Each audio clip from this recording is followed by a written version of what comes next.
Hello दोस्तों, आप सभी का स्वागत है आपके चैनल स्टडी विद मयंक साथ पर। आज हम आपके लिए लाए हैं मुंशी प्रेमचंद की कहानी कफन। ये वैकल्पिक विषय हिंदी साहित्य की श्रृंखला में दूसरी कहानी है। आप सभी कमेंट बॉक्स में सुनने के बाद रिव्यूज जरूर दे। झोंपड़े के दीवार पर बाप और बेटा दोनों एक बुझे हुए अलाव के सामने चुपचाप बैठे हुए हैं और अंदर बेटे की जवान बीवी बुधिया प्रसव वेदना से पछाड़ खा रही थी।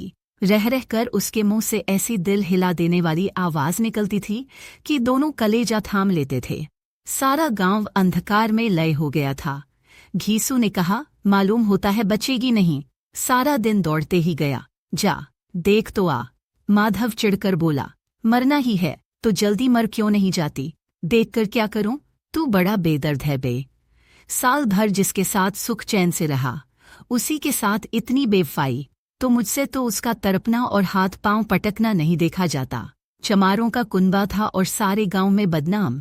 घीसू एक दिन काम करता तो 3 दिन आराम। माधव इतना कामचोर था कि आध घंटे काम करता तो घंटे भर चिलम पीता, इसलिए उन्हें कहीं मजदूरी नहीं मिलती थी। घर में मुट्ठी भर भी अनाज मौजूद हो तो उनके लिए काम करने की कसम थी। जब 2-4 फाके हो जाते, घीसू पेड़ पर चढ़कर लकड़ियां तोड़ लाता और माधव बाजार में बेच आता। और जब तक वे पैसे रहते, दोनों इधर उधर मारे मारे फिरते। जब फाके की नौबत आ जाती तो फिर लकड़ियां तोड़ते या मजदूरी तलाश करते। गांव में काम की कमी न थी। किसानों का गांव था। मेहनती आदमी के लिए 50 काम थे, मगर इन दोनों को लोग उसी वक्त बुलाते जब 2 आदमियों से एक का काम पाकर भी संतोष कर लेने के सिवा और कोई चारा न होता। विचित्र जीवन था इनका। घर में मिट्टी के 2-4 बर्तनों के सिवा कोई संपत्ति नहीं। फटे चीथड़ों से अपनी नग्नता को टंके हुए जिए जाते थे। संसार की चिंताओं से मुक्त, कर्ज से लदे हुए, गालियां भी खाते, मार भी खाते, मगर कोई भी गम नहीं। दीन इतने की वसूली की आशा न रहने पर भी लोग इन्हें कुछ न कुछ कर्ज दे देते थे। मटर आलू की फसल में दूसरों के खेतों से मटर या आलू उखाड़ लाते और भून भान कर खा लेते, या 10-5 उखाड़ लाते और रात को चूसते। घीसू ने आकाश वृत्ति से 60 साल की उम्र काट दी और माधव भी सपूत बेटे की तरह बाप ही के पद चिन्हों पर चल रहा था, बल्कि उसका नाम और भी उजागर कर रहा था। इस वक्त भी दोनों अलाव के सामने बैठकर आलू भून रहे थे, जो कि किसी के खेत से खोद लाए थे। घीसू की स्त्री का तो बहुत दिन हुए देहांत हो गया था। माधव का ब्याह पिछले साल हुआ था। जब से यह औरत आई थी, उसने इस खानदान में व्यवस्था की नींव डाली थी। पिसाई करके या घास छीलकर वह सेर भर आटे का इंतजाम कर लेती थी और इन दोनों बेगैरतों का दोस्त भरती रहती थी। जब से वह आई, ये दोनों और भी आलसी और आराम तलब हो गए थे, बल्कि कुछ अकड़ने भी लगे थे। कोई कार्य करने को बुलाता तो निर्व्याज भाव से दुगुनी मजदूरी मांगते। वही औरत आज प्रसव वेदना से मर रही थी और ये दोनों शायद इसी इंतजार में थे कि वह मर जाए तो आराम से सोएं। घीसू ने आलू निकालकर छीलते हुए कहा, जाकर देख तो क्या दशा है उसकी। चुड़ैल का फिसाद होगा और क्या, यहाँ तो ओझा भी 1 रुपया मांगता है। माधव को भय था कि वह कोठरी में गया तो घीसू आलूओं का बड़ा भाग साफ कर देगा। बोला, मुझे वहां जाते डर लगता है। डर किस बात का है? मैं तो यहाँ हूँ ही, तो तुम ही जाकर देखो ना। मेरी औरत जब मरी थी तो मैं 3 दिन तक उसके पास से हिला तक नहीं था, और मुझसे लजाएगी कि नहीं, जिसका कभी मुंह नहीं देखा, आज उसका उघड़ा हुआ बदन देखूं। उसे तन की सुध भी तो न होगी। मुझे देख लेगी तो खुलकर हाथ पांव भी न पटक सकेगी। मैं सोचता हूँ कोई बाल बच्चा हो गया तो क्या होगा। सौंठ, गुड़, तोड़ कुछ भी तो नहीं घर में। सब कुछ आ जाएगा। जो लोग अभी 1 पैसा नहीं दे रहे हैं, वे ही कल बुलाकर देंगे। मेरे 9 लड़के हुए, घर में कभी कुछ न था, मगर भगवान ने किसी तरह बेड़ा पार ही लगाया। जिस समाज में रात दिन मेहनत करने वालों की हालत उनकी हालत से बहुत कुछ अच्छी नहीं न थी, और किसानों के मुकाबले में वे लोग जो किसानों की दुर्बलताओं से लाभ उठाना जानते थे, कहीं ज्यादा संपन्न थे। वहां इस तरह मनोवृत्ति का पैदा हो जाना कोई अचरज की बात न थी।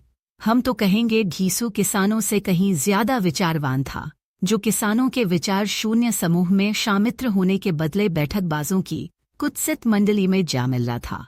हाँ, उसमें यह शक्ति न थी कि बैठकबाजों के नियम और नीति का पालन करता, इसलिए जहाँ उसकी मंडली के और गांव के सरगना और मुखिया बने हुए थे, उस पर सारा गांव अंगुली उठाता था। फिर भी उसे यह तकसीन तो थी कि अगर वह फटेहाल है तो कम से कम उसे किसानों की सी जी तोड़ मेहनत तो नहीं करनी पड़ती। उसकी सरलता और निरीहता से दूसरे लोग बेजा फायदा तो नहीं उठाते। दोनों आलू निकाल निकाल कर जलते जलते खाने लगे। कल से कुछ नहीं खाया, इतना सब्र न था कि उन्हें ठंडा हो जाने दें। कई बार दोनों की जबानें जल गईं। छिल जाने पर आलू का बाहरी हिस्सा तो बहुत ज्यादा गर्म न मालूम होता, लेकिन दांतों के तले पड़ते ही अंदर का हिस्सा जबान, हलक और तालू को जला देता था। और उस अंगारे को मुंह में रखने से ज्यादा खैरियत इसी में थी कि वह अंदर पहुंच जाए। वहां उसे ठंडा करने के लिए काफी सामान थे, इसलिए दोनों जल्द जल्द निगल जाते। हालांकि इस कोशिश में उनकी आंखों से आंसू निकल आते। घीसू को उस वक्त ठाकुर की बारात याद आई जिसमें 20 साल पहले वह गया था। उस दावत में उसे जो तृप्ति मिली थी वह उसके जीवन में एक याद रखने लायक बात थी, और आज भी उसकी याद ताज़ा थी। बोला, वह भोज नहीं भूलता। तब से फिर उस तरह का खाना और भरपेट नहीं मिल रहा। लड़की वालों ने सबको भरपेट पूरियां खिलाई थीं, सबको, छोटे बड़े सबने पूरियां खाईं, और असली घी की चटनी, रायता, 3 तरह के सूखे साग, एक रिश्तेदार तरकारी, दही, मिठाई। अब क्या बताऊं कि इस भोज में क्या स्वाद मिला। कोई रोक टोक नहीं थी, जो चीज मांगो और जितना चाहो खाओ।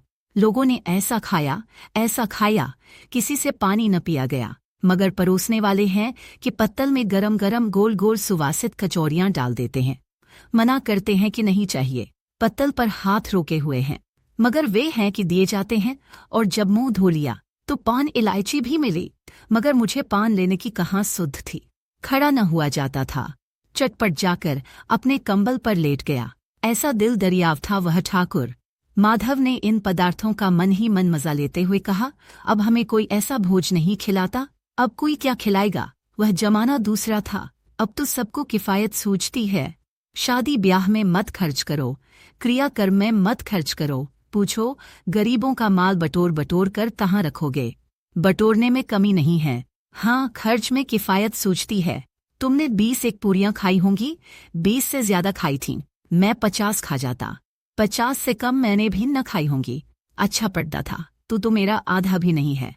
आलू खाकर दोनों ने पानी पिया और वहीं अलाव के सामने अपनी धोतियां ओढ़कर पांव पेट में डाले सो रहे, जैसे 2 बड़े बड़े अजगर गेंडुलियां मारे पड़े हों।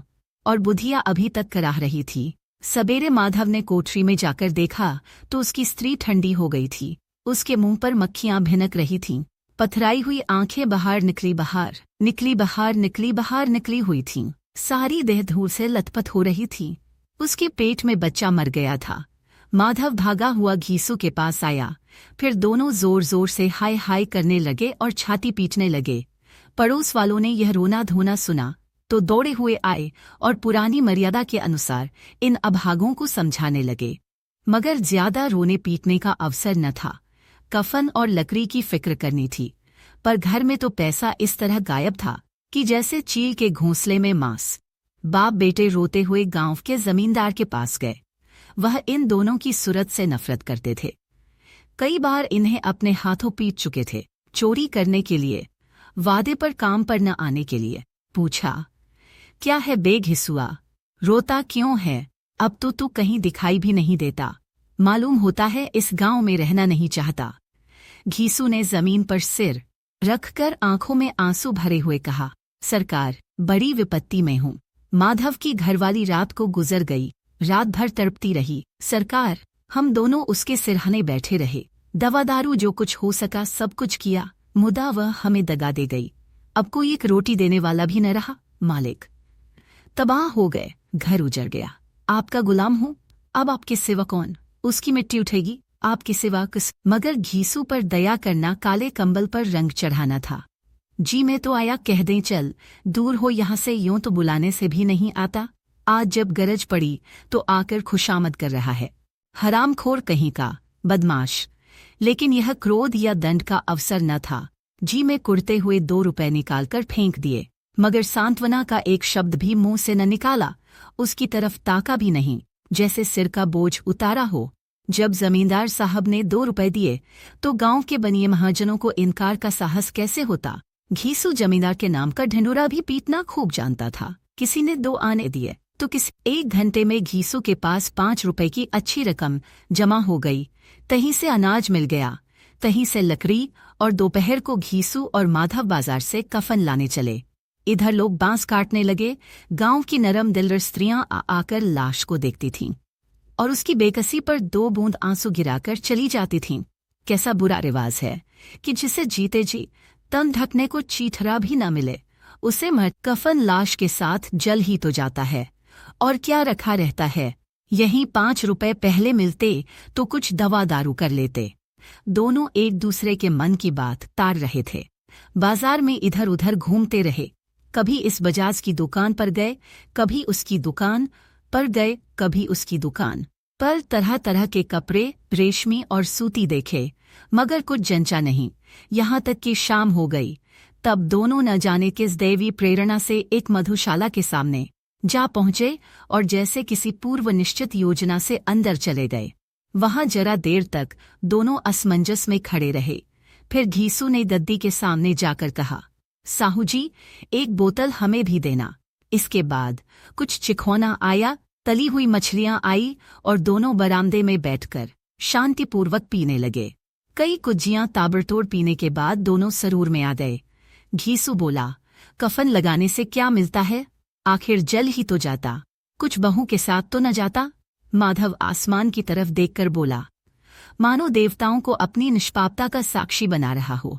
दुनिया का दस्तूर है, नहीं लोग बामनों को हजारों रुपए क्यों दे देते हैं? कौन देखता है परलोक में मिलता है या नहीं? बड़े आदमियों के पास धन है, चाहे फूंके, हमारे पास फूंकने को क्या है? लेकिन लोगों को जवाब क्या दोगे? लोग पूछेंगे नहीं कफन कहाँ है? घीसू हंसा, अबे कह देंगे कि रुपए कमर से खिसक गए, बहुत ढूंढा मिले नहीं। लोगों को विश्वास तो न आएगा, लेकिन फिर वही रुपए देंगे। माधव भी हंसा इस अनपेक्षित सौभाग्य पर, बोला, बड़ी अच्छी थी बेचारी, मरी तो भी खूब खिला पिलाकर, अभी बोतल से ज्यादा उड़ गई। घीसू ने 2 सेर पूरियां मंगाई, चटनी, अचार, कलेजियां। शराब खाने के सामने ही दुकान थी। माधव लपककर 2 पत्तलों में सारा सामान ले आया। पूरा 1.5 रुपया और खर्च हो गया। सिर्फ थोड़े से पैसे बच रहे। दोनों इस वक्त शान से बैठे हुए पूरियां खा रहे थे, जैसे जंगल में कोई शेर अपना शिकार उड़ा रहा हो। न जवाबदेही का खौफ था, न बदनामी की फिक्र। इन भावनाओं को उन्होंने बहुत पहले ही जीत लिया था। घीसू दार्शनिक भाव से बोला, हमारी आत्मा प्रसन्न हो रही है तो क्या उसे पुण्य न होगा? माधव ने श्रद्धा से सिर झुकाकर तस्दीक की, जरूर से जरूर होगा। भगवान तुम अंतर्यामी हो, उसे बैकुंठ ले जाना। हम दोनों हृदय से आशीर्वाद दे रहे हैं। आज जो भोजन मिला वह कभी उम्र भर न मिला था। एक क्षण के बाद माधव के मन में एक शंका जागी। भोला, क्यों दादा, हम लोग भी तो एक न दिन वहां जाएंगे ही। घीसू ने इस भोले भाले सवाल का कुछ उत्तर न दिया। वह परलोक की बातें सोचकर इस आनंद में बाधा न डालना चाहता था। जो वह हम लोगों से पूछे कि तुमने कफन क्यों नहीं दिया, तो क्या कहेंगे? कहेंगे तुम्हारा सिर। पूछेगी तो जरूर, तू जानता है कि उसे कफन न मिलेगा। तू मुझे ऐसा गधा समझता है? 60 साल क्या दुनिया में घास खोदता रहा हूं। उसको कफन मिलेगा और इससे बहुत अच्छा मिलेगा। और माधव को विश्वास न आया। बोला, कौन देगा? रुपए तो तुमने चट कर दिए, वह तो मुझसे पूछेगी। उसकी मांग में सिंदूर तो मैंने ही डाला था। घीसू गर्म होकर बोला, मैं कहता हूं उसे कफन मिलेगा। तू मानता क्यों नहीं? कौन देगा? बताते क्यों नहीं? वही लोग देंगे जिन्होंने इस बार दिया। हाँ, अब की रुपए हमारे हाथ न आएंगे। ज्यों-ज्यों अंधेरा बढ़ता था और सितारों की चमक तेज होती थी, मधुशाला की रौनक भी बढ़ती जाती थी। कोई गाता था, कोई डिक मारता था, कोई अपने संगी के गले लिपटा जाता था, कोई अपने दोस्त के मुंह से कुढ़हड़ लगाए। वहां के वातावरण में सरूर था, हवा में नशा। कितने तो यहाँ आकर एक चुल्लू में मस्त हो जाते। शराब से ज्यादा वहां की हवा उन पर नशा करती थी, जीवन की बाधाएं खींच लाती थी, और कुछ देर के लिए वे भूल जाते थे कि वे जीते हैं या मरते हैं, या न जीते हैं न मरते हैं। और ये दोनों बाप बेटा अब भी मजे ले लेकर चुस्कियां ले रहे थे। सबकी निगाहें इनकी ओर जमी हुई थीं। दोनों कितने भाग्य के बली हैं। पूरी बोतल बीच में है। भरपेट खाकर माधव ने बची हुई पूरियों का पत्तल उठाकर एक भिखारी को दे दिया, जो खड़ा इनकी ओर भूखी आंखों से देख रहा था। और देने के गौरव, आनंद और उल्लास का उसने अपने जीवन में पहली बार अनुभव किया। जा खूब खा और आशीर्वाद दे। जिसकी कमाई है वह तो मर गई, पर तेरा आशीर्वाद उसे जरूर पहुंचेगा। रोई रोई से आशीर्वाद दे, बड़ी गाड़ी कमाई के पैसे हैं। माधव ने फिर आसमान की तरफ देखकर कहा, वह वैकुंठ में जाएगी दादा, वह वैकुंठ में जाएगी दादा, वह वैकुंठ की रानी बनेगी। घीसू खड़ा हो गया और जैसे उल्लास की लहरों में तैरता हुआ बोला, किसी को सताया नहीं, किसी को दबाया नहीं, मरते मरते हमारी जिंदगी को सबसे बड़ी लालसा पूरी कर गई। वह न वैकुंठ में जाएगी तो क्या ये मोटे मोटे लोग जाएंगे, जो गरीबों को दोनों हाथों से लूटते हैं और अपने पाप को धोने के लिए गंगा में नहाते हैं और मंदिरों में जल चढ़ाते हैं। श्रद्धालुता का यह रंग तुरंत ही बदल गया। अस्थिरता नशे की खासियत है। दुख और निराशा का दौरा हुआ। माधव बोला, मगर दादा, बेचारी ने जिंदगी में बड़ा दुख भोगा, कितना दुख है झेल कर मरी। वह आंखों पर हाथ रखकर रोने लगा, चीखें मार मार कर। घीसू ने समझाया, क्यों रोता है बेटा, खुश हो कि वह माया जाल से मुक्त हो गई, जंजाल से छूट गई। बड़ी भाग्यवान थी जो इतनी जल्द माया मोह के बंधन तोड़ दिए। और दोनों खड़े होकर गाने लगे, ठगिनी क्यों न झमकावे, ठगिनी। पियक्कड़ों की आंखें इनकी ओर लगी हुई थीं और ये दोनों अपने दिल में मस्त गाते जाते थे। फिर दोनों नाचने लगे, उछले भी, कूदे भी, गिरे भी, मटके भी, भाव भी बनाए, अभिनय भी किए और आखिर नशे से बदमस्त होकर वहीं गिर पड़े। तो दोस्तों, कैसी लगी आप सबको ये कहानी? हमें ज़रूर बताएं। धन्यवाद। लाइक और सब्सक्राइब करना ना भूलें।